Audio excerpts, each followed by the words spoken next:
merci Gilles. Tu m'as décomplexé puisque tu as dit que tu n'avais pas compris la question, moi non plus. Donc j'ai essayé de la traiter comme j'ai compris un petit peu le problème. Sur cette fameuse médecine d'urgence dans les GHT, en gros la place de la médecine d'urgence dans les GHT, et par contre la question des nouveaux métiers m'a plus interpellé. Pour ça je me suis permis de vous mettre une photo de nouveaux métiers. C'est peut-être malheureusement un nouveau métier parce qu'il faut quand même se rappeler que notre métier c'est d'abord d'être soignant, comme c'était le cas à l'époque. Certes, on doit être organisateur de plein de choses, on doit gérer des équipes, mais d'abord on doit soigner et c'est peut-être la chose qui me paraît en tout cas la plus importante. Alors les flèches, c'est là. Alors, nouveau métier, GHT, eh ben, on tombe quand même, en tout cas j'espère ne pas tomber à côté, sur la problématique de l'équipe médicale de territoire. Donc l'équipe médicale de territoire, c'est quoi une équipe médicale de territoire? Pourquoi on fait une équipe médicale de territoire? Comment? À quoi ça sert? Est-ce que c'est finalement ce qu'on peut craindre, à savoir on va revenir dans la flower power en se baladant un petit peu partout et en faisant un petit peu ce qu'on veut à droite et à gauche? Probablement pas. Et on va essayer d'abord de comprendre ce qu'est une équipe médicale et de comprendre ce qu'est un territoire. Alors, l'équipe médicale, bon, je pense qu'on connaît tous, on sait ce que c'est, même si on n'est pas tous aussi beaux que sur la photo, mais en tout cas, on voit bien que dans cette équipe, il y a des docteurs. L'équipe médicale, malheureusement, on ne parle pas souvent des soignants et vous verrez que ça peut être une grande question quand même dans l'organisation et qu'il faut peut-être les intégrer. Après, les territoires, c'est ça, hein. Voilà, donc il y a le territoire et il y a les territoires. Alors ça, c'est une carte magnifique, si vous l'avez déjà vue, c'est la carte nationale des GHT. Alors on pourrait agrandir encore plus, je vous promets, vous ne comprendrez pas mieux. C'est totalement incompréhensible, et à tel point qu'il y a des GHT curieux, il y a des GHT, je pourrais vous donner des exemples. Dans notre région, Marc Noiset est là, on a des GHT qui sont assez cohérents, hein. En gros, on a guère plus de 60 km en chaque point du GHT. Alors, en région parisienne, ça doit vous paraître complètement dément. Et on a des GHT que je connais bien, c'est Verdun, Bar-le-Duc, Saint-Dizier, Vitry-le-François. Pour ceux qui ne connaissent pas, il y a à peu près, entre le nord du secteur et le sud, entre 200 et 250 km. Alors, c'est sûr que quand on parle d'organisation dans les GHT, d'équipe de territoire, s'il faut faire 250 km à un docteur pour qu'il reprenne sa garde, ça va être un peu compliqué. Donc, essayez d'un peu mieux comprendre ce que c'est cette notion de territoire. Bon, les urgences, je ne reviens pas, hein, vous connaissez tous. Et comme l'a dit Gilles, ça continue à augmenter et je crains que ça continue encore un certain temps, même si il faut éduquer la population, ça ne se fera pas en une génération. Alors, le territoire, c'est quoi le territoire? Comment ça marche un territoire? Alors, le territoire, c'est apparu en gros dans les années 70. Planification hospitalière, on commence à s'intéresser, à pas dire qu'il faut qu'il y ait des hôpitaux partout en fonction des volontés des docteurs, mais peut-être plutôt en fonction des besoins de la population. Et on a commencé, pour les plus jeunes d'entre nous, à parler de carte sanitaire. Bon, très bien, la carte sanitaire, on comprend à peu près ce que c'est. En 1994, il a fallu attendre 25 ans, hein, presque quand même, il y a eu le premier schéma régional d'organisation sanitaire. Et là, on parle de secteur sanitaire, de carte à secteur. Bon, les mots ont sûrement de l'importance, même si on ne voit pas trop la différence. 2010, ça change encore. On va parler de territoire de santé. Ça y est, on a enfin cette notion de territoire en 2010 qui est intégrée dans le Code de santé publique. Et puis, je ne sais pas, ça n'a pas dû plaire. C'est vrai que quand les gouvernements changent, ça change souvent de nom. On a essayé de parler de zone de santé dans la loi de 2016. Bon, c'est pas très bien parlé, mais retournons sur cette loi de 2016 pour essayer de comprendre un peu ce qu'il y a derrière, puisque c'est celle qui nous régit actuellement. L'ARS délimite des territoires de démocratie sanitaire. Ah, c'est encore nouveau. On n'est plus dans la santé, on n'est plus dans le machin, on est dans la démocratie sanitaire. Je ne sais pas ce que c'est. Si vous savez, vous pourrez me dire, mais moi, je ne sais pas trop ce que c'est. Il y a un conseil territorial de santé. Donc là, on a l'ARS qui définit, mais c'est géré par autre chose. Bon, d'accord. Il faut un diagnostic territorial partagé. Ah, docteur, diagnostic, ça parle un peu. On dit, tiens, on va s'intéresser à ce qui se passe sur ce territoire, et puis on va le partager. Avec qui? Bon, entre docteurs, certainement. Peut-être avec la population, les patients, ce ne serait pas idiot. On voit qu'il y a quand même des pistes qui sont intéressantes. Et puis tout ça doit aboutir aux projets régionaux de santé qui, je vous le rappelle, doivent tous être terminés au 1er janvier 2018. Je ne sais pas où vous en êtes en ARS Île-de-France, mais je vous rassure, en Lorraine, il n'est toujours pas fini. Bon, on a un petit peu de temps, mais on voit que là, quand même, cette notion de territoire, de machin, c'est un petit peu de mal à démarrer. Mais ne vous inquiétez pas, nous avons changé et maintenant, nous avons une stratégie nationale de santé. Et dans la stratégie nationale de santé, on a des grands objectifs, et dans ces objectifs, on parle de territoire, bien sûr. Alors, lutter contre les inégalités sociales et territoriales d'accès à la santé. Là, on a l'air de s'intéresser un petit peu à ce qui pose problème pour garantir l'accès aux soins sur l'ensemble du territoire. Celui-là, on sait à peu près ce que c'est l'Hexagone, il n'y a pas trop de soucis. Mais il faut faire confiance aux acteurs des territoires pour construire des projets et innover. Donc là, on est de nouveau dans cette notion de territoire où on ne sait finalement pas trop ce que c'est, mais il faut faire confiance aux acteurs. Et puis, ce n'est pas fini, stratégie nationale de santé, il y a plein de choses sur les territoires.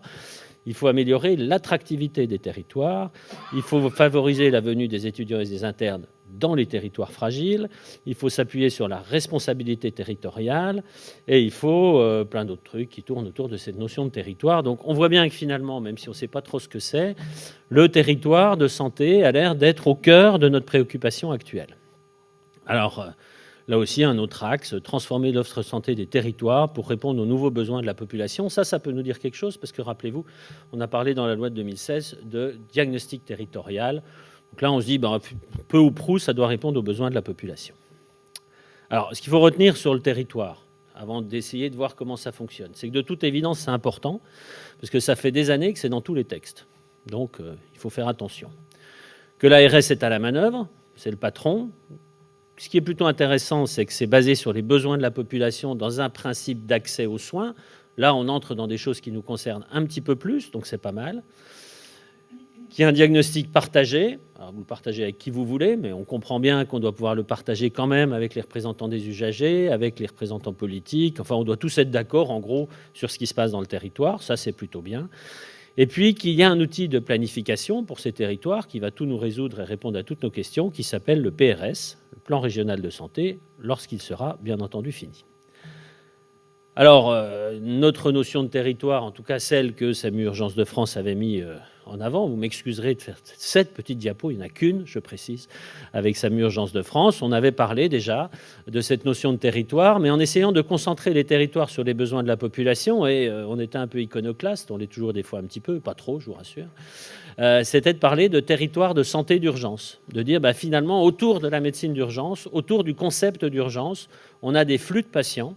Et finalement, c'est le flux de patients qui définit le territoire de santé d'urgence. On imagine bien un hôpital avec un plateau technique important. L'exemple de l'infarctus avec la choro, tous les patients qui viennent en choro pour l'infarctus, ils viennent d'où ? Quelque part, ça vous définit un petit peu le territoire de santé d'urgence. Donc là, on arrive dans quelque chose qui nous parle un petit peu à nous urgentistes, puisque ce sont des flux de patients qu'on arrive à contrôler, ce territoire étant évidemment pas forcément logique avec ce qui a été découpé précédemment. Alors, on avait eu un discours du président de la République, il y a 2 ans, celui de l'époque, qui nous avait parlé de territoire, d'organisation sur les territoires.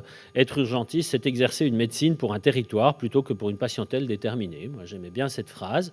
Et puis, on introduit la notion de groupement hospitalier de territoire dans ce discours. Ah, tiens, il y a un truc là qui a l'air d'être peut-être un petit peu différent. Alors, c'est quoi le groupement hospitalier de territoire ? Continuons à essayer de comprendre comment ça marche. Donc, c'est une coopération entre hôpitaux publics. Bon, jusque-là, ça va. Il manque juste un truc, c'est qu'on a quand même pas mal de cliniques privées un peu partout, y compris dans le domaine de l'urgence. Et c'est dommage, visiblement, on ne peut pas les intégrer. C'est autour d'un projet médical, on peut comprendre, et c'est un objectif, c'est mieux organiser les prises en charge, entre guillemets, des patients. Donc, finalement, on se dit, c'est pas trop mal le principe des GHT, comment ça va se mettre en place ? C'est là que les choses se compliquent, parce qu'il y a un gros rapport avec plein de trucs dedans. Donc, je vous ai pris quelques éléments, je ne vous mets pas tout. Donc, il faut un projet médical partagé qui tourne autour des filières et des parcours de soins. Bon, d'accord. On a tous en tête l'infarctus du myocarde, l'AVC, le traumatisé grave. Oui, mais bon, on peut peut-être aussi s'interroger sur la crise d'épilepsie inaugurale. Ouais, c'est marqué quelque part dans les recommandations scientifiques qu'il faut avoir un EEG dans les 24 heures. Est-il logique d'amener ces crises d'épilepsie dans un endroit où on ne peut pas faire d'EEG ? Enfin, voyez, on a plein de petites interrogations comme ça qui peuvent être intéressantes autour des filières et des parcours de soins. Ah, il y a une gouvernance. On est en France, donc il y a un chef. Il y a un leader médical élu. Je ne sais pas si vous avez élu beaucoup de leaders médicaux dans vos trucs, mais bon, nous non, je vous rassure. Et un comité stratégique qui va être là autour pour conseiller le leader médical. On est quand même dans une structure un peu lourde, peut-être.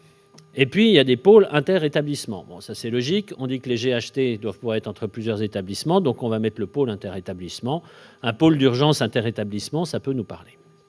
Ce qu'il faut retenir sur le GHT, je fais court, c'est fait pour répondre aux besoins de santé de la population dans un territoire de santé qui reste à définir, qui peut être d'urgence pour nous. Le GHT, c'est la base administrative. Bon, d'accord.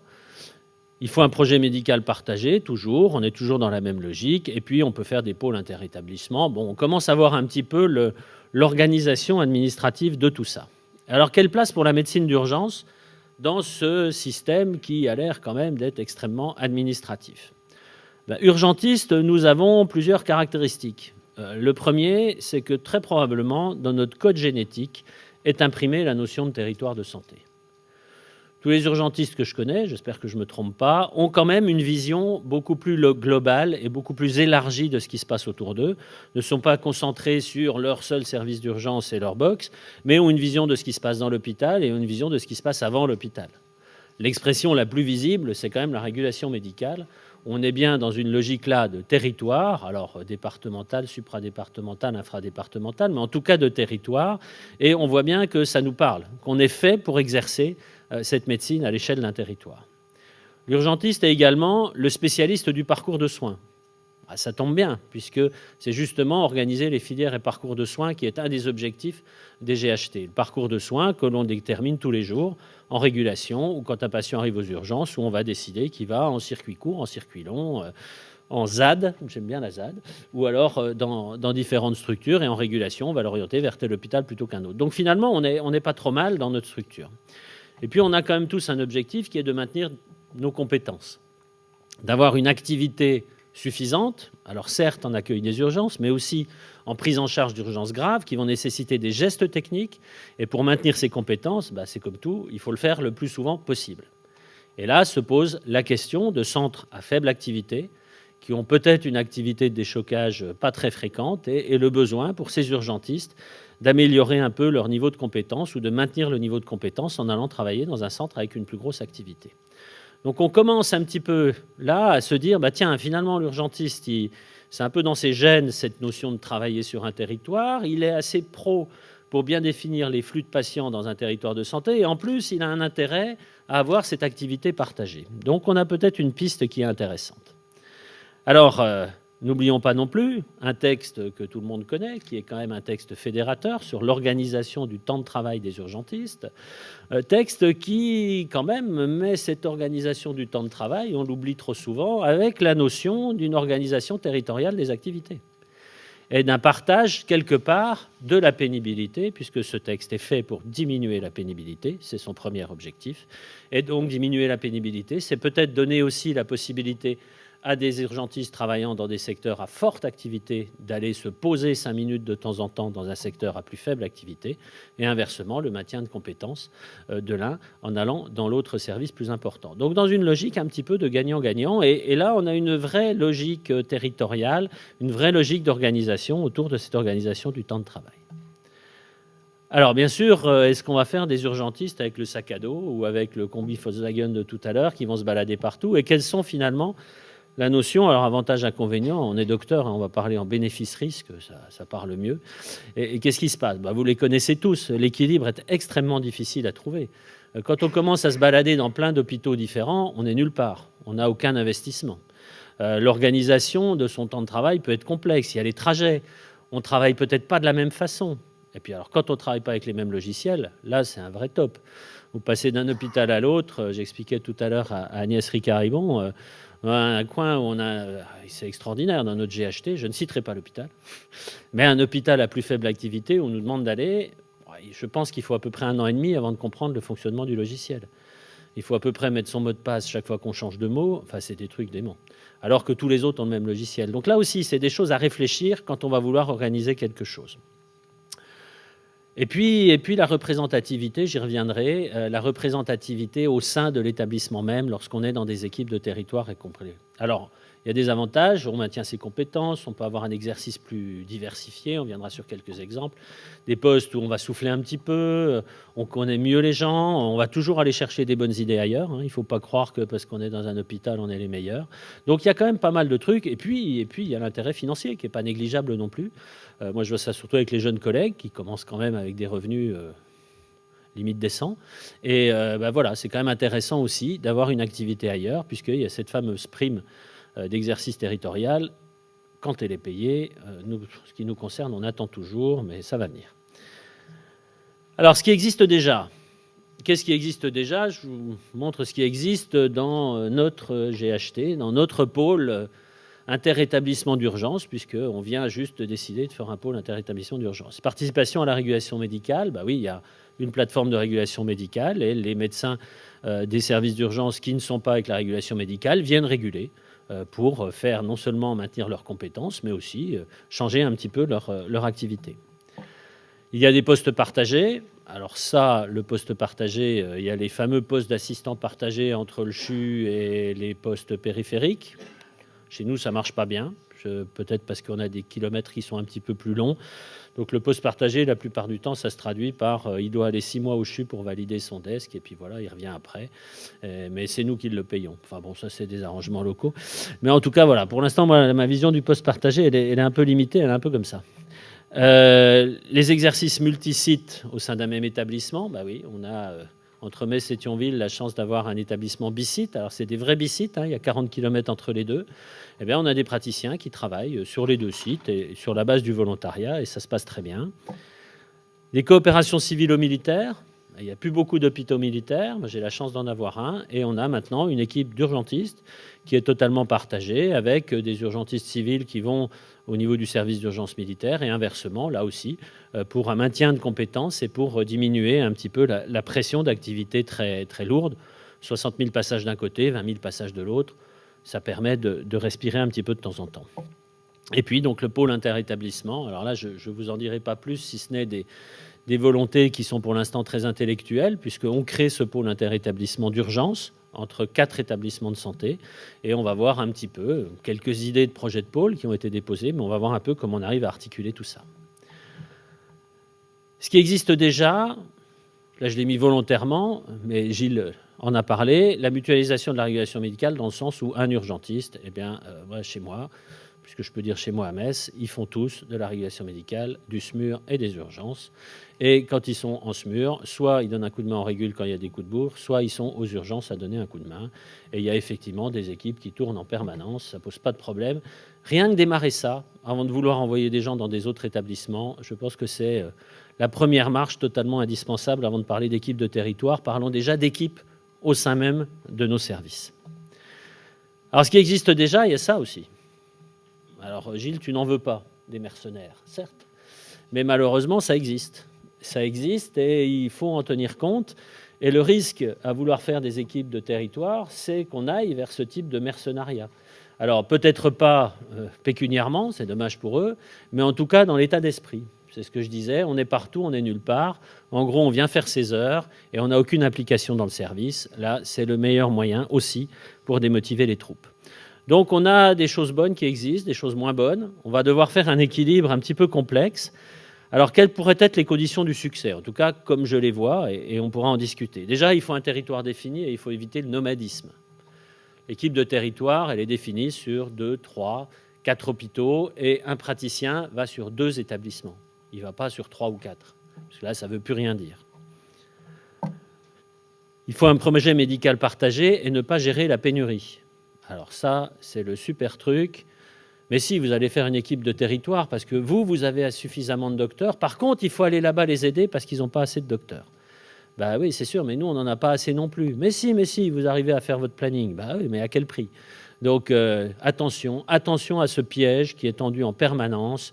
Alors que, on peut dire beaucoup de choses, mais j'aime plutôt l'expression lyonnaise là-dessus. Je ne vous dirai pas l'expression parisienne que j'ai entendue, qui est beaucoup plus graveleuse. Mais vous mettez 2 bols d'eau tiède, ça n'a jamais fait un bol d'eau chaude. Donc quand vous avez 2 services en pénurie d'effectifs, ce n'est pas de les réunir qui va régler le problème. Donc attention à ce piège qui nous est tendu en permanence lorsqu'on parle d'équipe de territoire. Il faut des objectifs clairs, des objectifs pour les patients. Il faut définir des filières de soins. Il faut avoir des prises en charge qui soient les mêmes partout, des qualités de prise en charge, travailler là-dessus. Et puis pour les soignants, il faut des objectifs en termes de temps de travail, de maintien d'activité, pourquoi on va là, pourquoi on ne va pas là, dans une logique de gagnant-gagnant, avec effectivement la prime d'exercice territorial qui doit exister lorsqu'on commence à se déplacer un petit peu partout. Alors il faut un responsable avec un comité expert. Faut-il un leader avec un comité, je ne sais plus le nom? Oui, probablement, il faut un responsable. Alors ça s'appelle chef, ça s'appelle pas chef. Il faut surtout quelqu'un qui va avoir des talents de chef d'orchestre pour faire jouer tout le monde la même musique et pour pouvoir avancer, ce qui n'est pas forcément le plus simple non plus. Dans les nouveaux métiers, je pense qu'on pourrait mettre, alors on aurait pu mettre chef de pôle, oui, ça c'est sûr, mais on pourrait mettre surtout chef de cette équipe un petit peu territoriale et comment on organise cette équipe avec quelqu'un qui, alors l'élection, moi j'y crois pas, je suis désolé, mais qui a au moins l'assentiment de ses pairs et qui, comme le disait Gilles, travaille comme tout le monde et gagne son charisme, ou en tout cas gagne ses galons en étant au charbon avec tout le monde et pas uniquement planqué dans une activité. Je n'en dirai pas plus. Il faut maintenir la représentativité institutionnelle. Ben oui, quand vous êtes dans un hôpital, vous êtes la plupart du temps présent à la CME de cet hôpital. Parce qu'on a beau faire des GHT, il y a toujours des CME, il y a toujours des hôpitaux qui décident. Alors, où est la place de l'équipe territoriale? Bien penser à ça dès le départ. Il y a certes une équipe territoriale, mais vous devez avoir quelqu'un présent dans les institutions de l'établissement pour défendre justement la politique que vous menez au niveau de cette équipe territoriale. Quelle articulation médico-administrative? Il y a des pôles, il y a des machins. Alors, comment on organise ça? Je dirais que je ne suis pas un hyper spécialiste, mais en tout cas, apparemment, on a les outils pour. Et puis, quid des soignants? Ça, c'est pour moi la vraie question. C'est-à-dire que ça marche peut-être pour les docteurs, mais pourquoi ne pas en faire bénéficier aussi nos soignants? Pourquoi notre infirmière de service à forte activité ne pourrait pas aussi amener ses compétences vers un service à plus faible activité et souffler de temps en temps? Et inversement, les gens dans des services à plus faible activité, pourquoi n'auraient-ils pas la possibilité dans un service à plus forte activité pour maintenir leurs compétences? Pour l'instant, j'ai interrogé différentes directions, je n'ai pas de réponse sur la possibilité des soignants d'être dans cette équipe de territoire. Donc l'équilibre est compliqué à trouver, avec un objectif patient sur la qualité et la sécurité des soins et un objectif docteurs et soignants sur la pénibilité du travail. Et c'est probablement parce qu'on arrive à faire ce bon équilibre qu'on passera non pas des urgentistes qui tirent le sphinx avec je ne sais pas qui dedans, mais plutôt d'une équipe qui se veut heureuse. Alors j'ai failli mettre qui était l'assurance Tourix là, attachée dans l'arbre. Je sais que vous auriez voulu que je mette des administratifs là-dessus, mais non, je ne le mettrai pas. Mais en tout cas, l'objectif est quand même d'avoir une équipe qui est heureuse de travailler et qui avance dans le bon sens. C'est probablement l'alchimie et le mélange le plus compliqué à faire lorsqu'on s'intéresse. Et c'est un autre sujet. Quel est le leadership au sein de cette équipe? C'est probablement le sujet aussi le plus important derrière, mais ce sera pour une autre fois. Je vous remercie.